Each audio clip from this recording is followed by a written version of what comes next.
is up? Welcome to my channel. My name is Franca and I'm glad you're here. Obviously, we're moving on to the next part of Blake's lawsuit. I feel like this is never ending, to be honest. I feel like the more I read, the more comes out.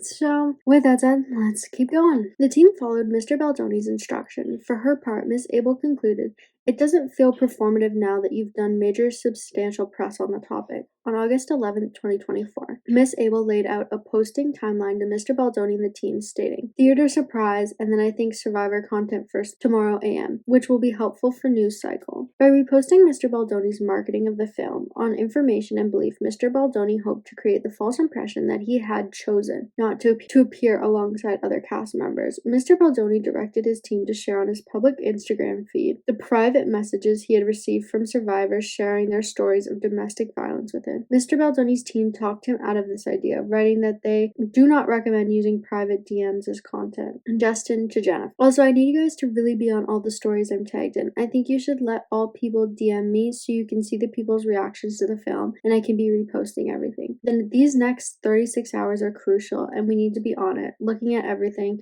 finding the most emotional and touching content from survivors supporting this film and reposting. Need you to be finding survivors sharing their stories and amplifying them on my page and TikTok. See, I guess you could take that either way, as a bad thing or a good thing. But like, that sounds like what happens for every movie. You know what I mean? I feel like those first couple hours are very important and could make or break a movie. You know what I mean? Because imagine making a movie and then the first 36 hours of it coming out, you hear absolutely nothing from the cast.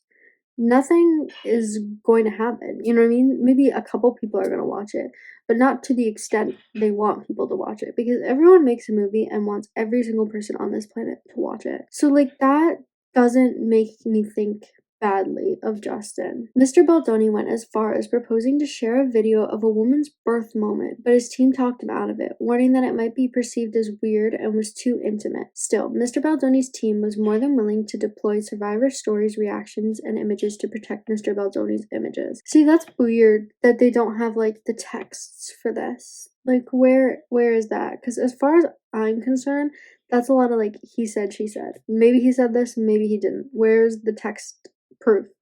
Because they show texts, but some of these things, it doesn't show the actual evidence for it. Which I feel like if this does go to court is going to be hard to prove. Wayfarer knew the details of Miss Lively's and others' concerns. The HR complaints raised regarding Mr. Baldoni and Mr. Heath's behavior, Miss Lively's contractual rider, and the January 4th, 2024 meeting to discuss their behavior. In addition, Wayfarer's PR team knew about the claims Miss Lively and others, as well as the protections rider, as Wayfarer sent the materials to them in November 2023. As early as May 2024, Mr. Baldoni told his team that they needed a plan to get ahead of the claims against him in the event they were to go public. Specifically, Mr. Baldoni wrote, "Just want you guys to have a plan. Plans make me feel more at ease." On May 17th, 2024, Mr. Baldoni texted his publicist, Jennifer Abel, that Miss Lively's husband had blocked him on social media, stating, "We should have a plan for if she does the same when the movie comes out." In June 2024, a month after Mr. Baldoni's first promotional event for the film, Miss Lively and others in the cast fulfilled their first publicity obligation for the film without Mr. Baldoni. They did not publicly discuss the misconduct that had occurred on set, nor did they ever suggest to Wayfarer or Mr. Baldoni that they intended to discuss their concerns publicly. Yet, on June 20, 2024, Miss Abel texted Mr. Heath her concern. "We can't have fans starting to guess why JB is left out of this stuff." Likewise, Mr. Baldoni strategized with his publicist, Miss Abel, about various ways in which they might cover up. On June 2024, for example, Mr. Baldoni proposed an offensive move showing his neurodivergence and some of the attributes that come with it, to explain that anything he had been accused of was social awkwardness and impulsive speech. The way in this lawsuit it says they had never intended to discuss their concerns publicly kind of throws me off a little bit, because this claim wasn't filed in court. It was filed with something to do with work. It wasn't like an actual court that this was filed in. Firstly, when this was published on Times, it hadn't been filed as an actual lawsuit yet. What I find weird is they say they had no intention of discussing their concerns publicly. But if this claim hadn't been on the Times, no one would have known about it other than the people involved, which I find weird. Because who would have leaked this to the New York Times had it not been anyone on Blake's team? Why would Justin's team leak this if it makes him look so bad? You know what I mean? Like, that seems dumb to me. So to say they didn't intend to discuss their concerns publicly kind of insinuates that they weren't going to say anything, but then how did this lawsuit, this pre-lawsuit, get into the hands of New York Times? Justin to Jennifer. Hey guys, one thing I think I want to do is the Dr. Amen show. Matt, I knew you have your feelings about it, but his practice saved my friend Miranda's life a few months ago. With everything going on, I want to have an offense move showing my neurodivergence and some of the attributes that come with it, so that I can start talking about it. Most anything that I have been accused of is social awkwardness and impulsive speech, and I think me sitting down with him and just looking at my brain and talking about how some of these things will be helpful. The same day, Miss Abel reviewed again the agreed upon list of protections that form the basis for the contractual rider. On July 24, 2024, Miss Abel emailed Mr. Heath and others requesting the legal letter that was sent to Miss Lively and her team, stating, "Per our conversation, we will go through point by point and draft context surrounding each situation. We can then flag what we are missing that would be helpful to arm us in the case we need to refute any of these claims." On July 26, 2024, Mr. Baldoni sent Miss Abel a Variety article about Francis Ford's inappropriate behavior on set during the production of his movie, Megalopolis, I think. I don't know. Including his alleged kissing of cast and crew as described by unnamed sources. In conveying the article, Mr. Baldoni stated, "This is the shit that I'm sure they want to do. Unnamed sources, etc." On July 29, 2024, Mr. Baldoni and Ms. Abel discussed a proposal to get ahead of any potential publicity regarding Miss Lively's HR complaint against him, with a social and digital combat plan. As the film's release date of August 9, 2024 drew closer, Mr. Baldoni, Mr. Heath, Wayfarer, Miss Abel, and others continued to pursue a strategy on behalf of Mr. Baldoni and Wayfarer to arm themselves against the possibility that Miss Lively or others might go public with their claims against Mr. Baldoni or Wayfarer. See, I find that interesting. It says others, Miss Lively and others, but as far as I'm aware, no one else has come out yet. No one else has been named in this lawsuit with Miss Lively. We haven't heard from anybody else. Some members of the cast have spoken out, but they haven't said yes, this happened to me too, anything on that regard. So I wonder who these other people are. This plan took shape with Wayfair's retention of Melissa Nathan, which occurred on or around July 31st, 2024. Melissa Nathan is a crisis manager. On June 20th, 2024, Melissa Nathan launched the agency group PR, TAG. TAG markets itself as a team of crisis specialists and communication experts that redefines the rules of reputation management. TAG's website states, "At TAG, it's more than just creating a powerful narrative. It's knowing how to navigate the narrative towards continued success and a lasting legacy." TAG's website states that it offers comprehensive communication services for individuals, businesses, and corporations looking to invest in reputation management and the growth of their unique public platforms. TAG specializes in crisis communications, having managed some of the biggest public-facing crises to date, and utilizes that fast-paced, reputation-first mindset with all of its day-to-day clients, which span a variety of industries, including entertainment, media, business, and sports. TAG services include messaging and narrative development, media relations, crisis communications and management, and digital and social strategy, among others. By July 31st, 2024, Wayfair had started to put together a timeline of events to be shared with Miss Nathan and TAG. According to TAG's own planning document, the purpose of Miss Nathan's engagement was to help Mr. Baldoni get ahead of the narrative and mitigate bad press that might arise from Miss Lively and others' HR complaints becoming public by engaging in techniques such as rapid response communication systems and cataloging third-party advocates willing to provide a potential quote or engage with reporters on Mr. Baldoni and Mr. Heath's behalf to mitigate negative narratives from the source outside of Wayfair. As set forth above, on August 5th, 2024, Mr. Baldoni sent Miss Abel a screenshot of a thread on X regarding another female public figure's alleged history of bullying many women. Mr. Baldoni stated, "This is what we would need." The next day, even though Miss Nathan and TAG had already begun performing work on behalf of Mr. Wayfair and Mr. Baldoni, Miss Nathan texted a chain with Miss Abel and Mr. Heath providing pricing quotes ranging from $75,000 to $175,000 for TAG's crisis mitigation services. That is a SHIT amount of freaking money. That's crazy.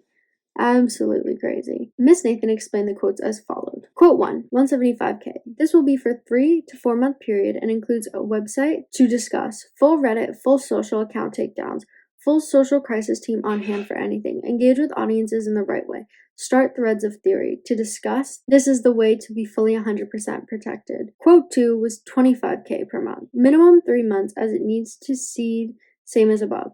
This will be for the creation of social fan engagement to go back and forth with any negative accounts, helping to change the narrative and stay on track. Miss Nathan stated, all of this will be most importantly untraceable.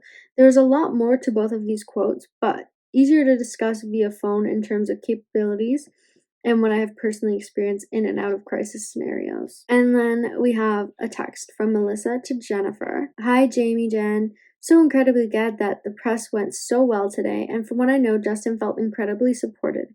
He's lucky to have you all. We took the day today to do some research and get digital quotes in from the 2 teams we use that get the best results.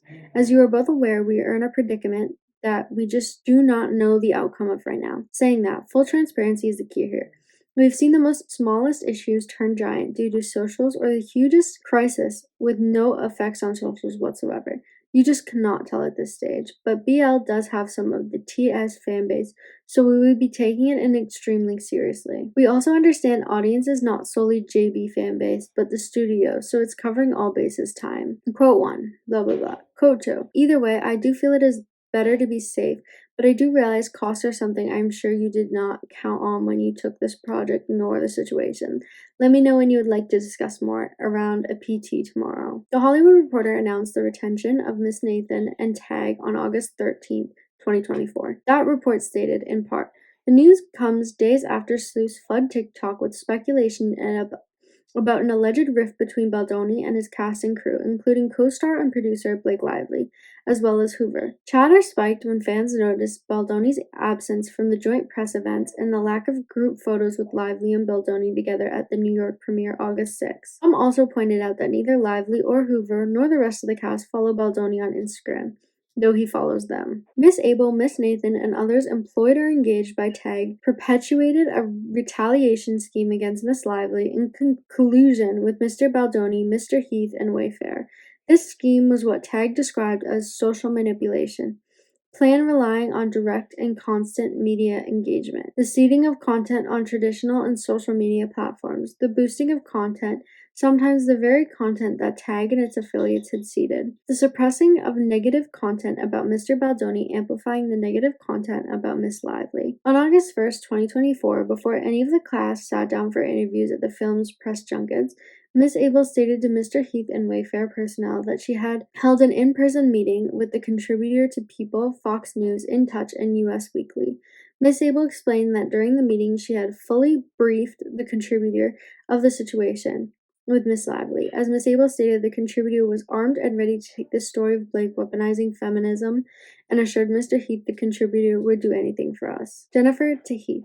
Thanks for the call. Confidentially, I'm out to dinner with a friend of 12 plus years who writes for People's Magazine, Fox News, In Touch, Us Weekly, and she is fully briefed of the situation and is armed and ready to take the story of Blake weaponizing feminism to any of her outlets the minute we give her the green light. She hates Blake, has heard this story before, and will do anything for us, just FYI. On or around August 2nd, 2024, Miss Abel connected the contributor with Miss Nathan. Subsequently, Miss Nathan engaged directly with media sources on behalf of Mr. Baldoni and Wayfair regarding Mr. Baldoni, Miss Lively, and the film. On August 2nd, 2024, Miss Nathan, Mr. Baldoni, Miss Abel, and others had a phone call to discuss the services that Miss Nathan and Tag would provide for Mr. Baldoni and Wayfair. Subsequently, on August 2nd, 2024, Tag circulated a document to Mr. Baldoni and others entitled Scenario Planning and Ends With Us as described above. Of note, the scenario planning documents state there are several potential scenarios at play here which we should be prepared for should Miss Lively and her team make the grievances public. The scenario planning document provides Tag's recommendation to get ahead of this narrative. This includes suggesting misleading messages that 1. Production members lost their jobs due to Miss Lively's takeover and insisted upon involvement. 2. Miss Lively involved her husband to create an imbalance of power between her and Mr. Baldoni. 3. Miss Lively had a less than favorable reputation in the industry. Miss Lively had a clear, likely motive to bully her way into buying the rights for It Starts With Us. the sequel to the film currently owned by Wayfair. Which, I mean, she did involve her husband, and she spoke about it multiple times in interviews that her and her husband work on everything together. I want to hear from past directors that have worked with either her or Ryan, and I would like their opinions on what goes on when Blake and Ryan are in a movie and having the other one try and worm their way into it or try and help in any way possible, which you can either look at it as like a nice thing, because obviously like you want to do things that you love with people you love, um but at what point does that become absolutely too much and not needed? The scenario planning document states that TAG could also explore planting stories about the weaponization of feminism and how people in BL's circle like Taylor Swift have been accused of utilizing these tactics to bully into getting what they want. Upon review of the scenario planning document, Mr. Baldoni informed Mr. Heath that he was not in love with the document they sent. Not sure I'm feeling the protection I felt on the call. Mr. Heath responded, "That's the most important part of this, is how quickly they can shut things down and place stories in your favor." Later the same day, Miss Abel conveyed to Miss Nathan that Mr. Baldoni was questioning whether the plan was aggressive enough, texting that Mr. Baldoni wanted to feel like Lively could be buried. Miss Nathan responds, "Of course, but you know we can't send over the documents. We can't send over the work we will or could do, because that could get us in a lot of trouble. We can't write it down to him. We can't write, 'We will destroy her.' Imagine if a document saying all these things that he wants ends up in the wrong hands." On August 4th, Miss Abel texted Miss Nathan stating, "I'm having reckless thoughts of wanting to plant pieces this week of how horrible Blake is to work with, just to get ahead of it.